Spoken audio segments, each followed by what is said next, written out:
Oi, eu sou a Manu, tenho 32 anos, 5 irmãos homens e um monte de amigo babaca. E eu preciso sempre repetir esse bordão porque eu sei que vocês gostam, principalmente a parte dos amigos babacas, que eles têm me escutado com cada vez mais frequência. E tem sido satisfatório demais da conta compartilhar tudo isso e a proporção que está tomando tanto o site quanto o podcast, que até então ele é utilizado mesmo para colocar coisas aqui, trazer algumas questões, mas sempre algo muito intimista e não que tomaria tanta proporção assim, tantos ouvintes. Obrigada a todos por estarem aqui, por seguirem comigo.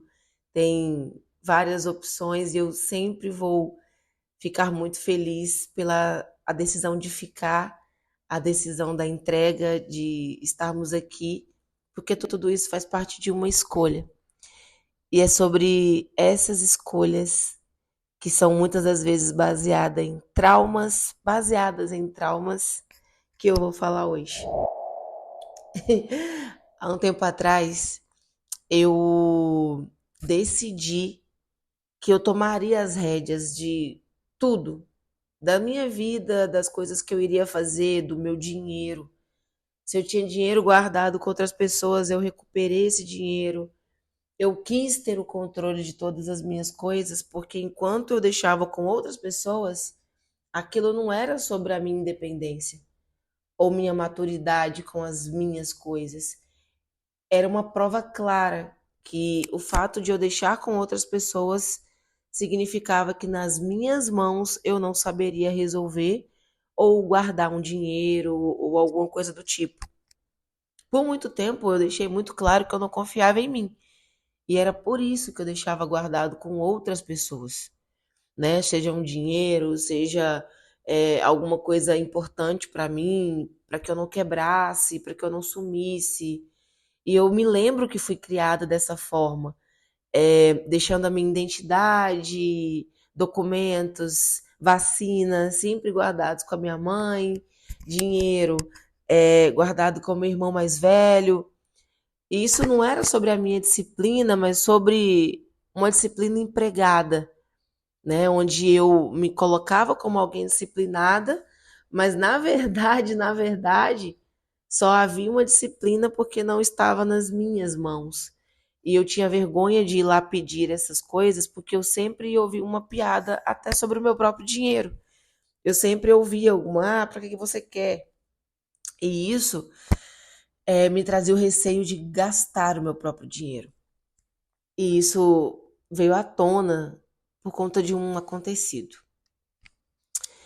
Eu estava assistindo um episódio uns dias atrás da Nath, e aí ela disse como era importante pegar o lugar dela em tal situação, digamos assim. Basicamente, ela explicava sobre a quantidade de controle que ela queria. Ela vai lançar um livro até. E as três pessoas seguidas, né, disseram para ela que a obrigação dela era só escrever. E o restante ela precisava dividir aquele controle. E ela sabia que precisava dividir aquele controle porque ela poderia querer invadir os outros espaços também para controlar, talvez, ou para ter uma dinâmica a mais para resolver. Ela poderia interferir naquelas coisas também. Então ela se colocou ali naquela lição de apenas escrever. E foi engraçado porque aquilo, em vez de me trazer uma sensação libertadora, me trouxe um gatilho. E cada história é individual mesmo na vida. Eu me lembro que há meses atrás eu escutei essa mesma frase. Manu, a tua obrigação é só fazer os vídeos. O restante a gente edita, o restante a gente sobe, o restante a gente faz. E eu quis aprender a fazer isso. Eu quis ser a pessoa que apenas faz o conteúdo e deixa, né, que os outros façam o que é os seus papéis, digamos assim. Só que isso tem uma relação muito próxima com esse trauma sobre deixar as minhas coisas na mão de outras pessoas, onde aquilo me leva a uma inclinação de incompetência, me leva a uma inclinação de não responsabilidade com coisas que são importantes para mim. Uma ideia de que para o outro é mais seguro para mim que as minhas coisas estejam na mão do outro, não é confortável. E eu fiquei muito reflexiva nisso até acontecer o momento em que eu precisava ter controle das minhas coisas.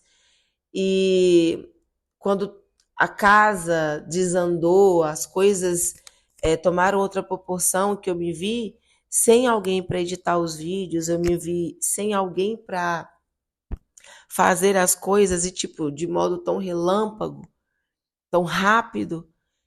Eu voltei para aquele momento ali de quando o meu irmão mais velho guardava meu dinheiro.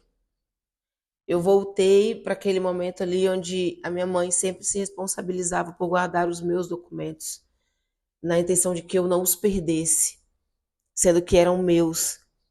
Me voltou para aquela sensação de você devolveu o sentimento de irresponsabilidade com o que é seu para outras pessoas.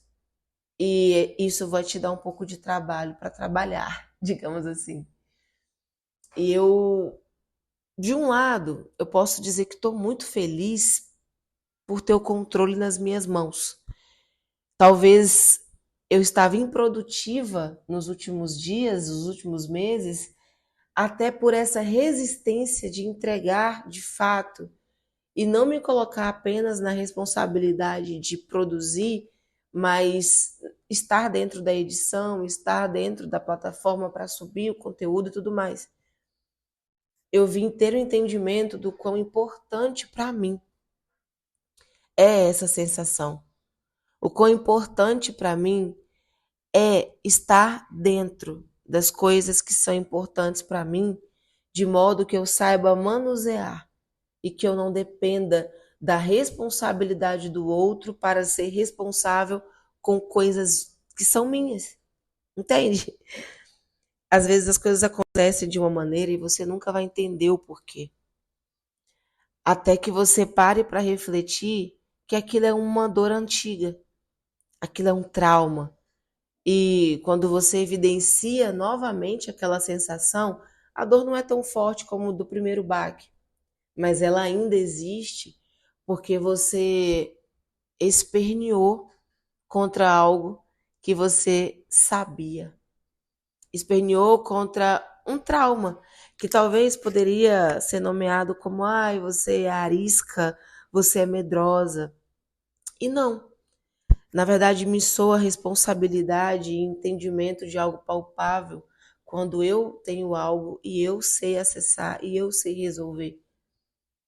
Demorei a entender que era um trauma e que me protegeu por muitas das vezes, porque às vezes alguns traumas nos protegem de coisas que a gente considera incuráveis, difíceis de lidar. Cada um tem um contexto de vida e tem coisas que para você vai ser fácil, para mim não vai ser, e eu vou ter que vasculhar aqui dentro da minha mente, dentro das minhas vivências, por que que aquilo é tão mais fácil para você?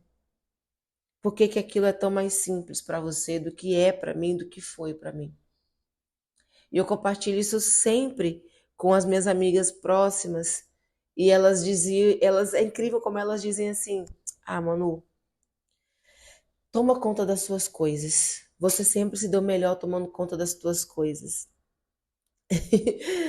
E aí eu olhava para aquilo como algo tipo, poxa, mas talvez eu magoe pessoas por não dividir demanda. Por conta de um trauma, será que eu devo manter esse trauma? E aí, nos baques das últimas semanas, eu consigo visualizar que, pera, as minhas amigas não estavam me repudiando, mas sim me dizendo o que eu deveria fazer, porque me colocaria num lugar confortável. E aí, quando eu escutei o podcast da Nath, eu falei, pera, tomara que ela consiga compartilhar sem se sentir mal quando algo não sair muito do jeito que ela espera e que esteja confortável, porque eu ainda preciso que as responsabilidades que são minhas ainda estejam próximas de mim, sem que eu tenha todo o controle de todas as coisas e me cobre por isso. Que é o que ela está tentando fazer e eu estou tentando ir no mesmo caminho de não querer controlar todas as coisas, mas saber de tudo e entender um pouco de cada coisa. Alimenta não um trauma, mas abraça esse trauma e diz: calma, tá tudo sob controle. Porque às vezes a gente quer muito se libertar de um trauma a todo custo. E às vezes aquele trauma ele vem de um gatilho, de um contexto tão mais profundo que quando ele apita de todas as formas, o que você precisa fazer é olhar para ele assim, sabe? Como uma mãe quando desce para conversar com uma criança, olhando olho no olho, assim, olhos nos olhos, para ter aquela didática, aquele tratamento intimista com a criança, sem que seja de cima. É nesse nível que eu me visualizo quando há um trauma que está apitando de todas as formas possíveis. Eu desço na altura dele e tenho uma conversa olho no olho, dizendo: calma, eu sei por que que você está com esse medo, eu sei por que que isso te acontece, eu sei qual que é o teu desconforto. E eu sou uma adulta, eu vou dar um jeito nisso. Não há mais uma criança, não há mais uma adolescente, não há mais uma jovem irresponsável. Há uma adulta que vai saber resolver o que vier e o que vai acontecer. Te permito confiar, te permito entregar, te permito recolher, sem que esse trauma fique sendo evidenciado todos os dias e toda hora. Isso também, gente, vai para relacionamentos, porque a forma como a gente se relaciona também vai dizer tanto sobre os nossos medos, vai dizer tanto sobre as nossas angústias, as nossas dificuldades de pegar só o nosso papel quando a gente sabe fazer todo o resto. Ou pior, de coisas que são só da nossa responsabilidade e a gente corre para compartilhar, ou aceita que o outro pegue aquele problema junto com você, mesmo você sabendo que ele é só seu, e depois o outro não sabe resolver, ou até piora aquela situação, e você fica, meu Deus, por que que eu não peguei a responsabilidade de ser responsável pelo que é meu? Bom, é sobre isso. Hoje eu precisava compartilhar com vocês sobre os desconfortos de dividir e sobre pegar o que é nosso e o que é do outro para resolver. E claro, é a gente que tem que se interessar pelo que interessa pra gente. Eu tô vivendo essa regra, inclusive ela é uma das minhas regras. Agora eu não vou lembrar qual delas ela tá aqui, qual o número da regra, mas eu devo colocar aqui no na parte abaixo aqui do episódio, mas eu espero que esse episódio te encontre num momento bom. Se for um momento de decisão, que você utilize ele como um suporte. Fique bem, não deixe de entrar no nosso site e até o nosso próximo encontro.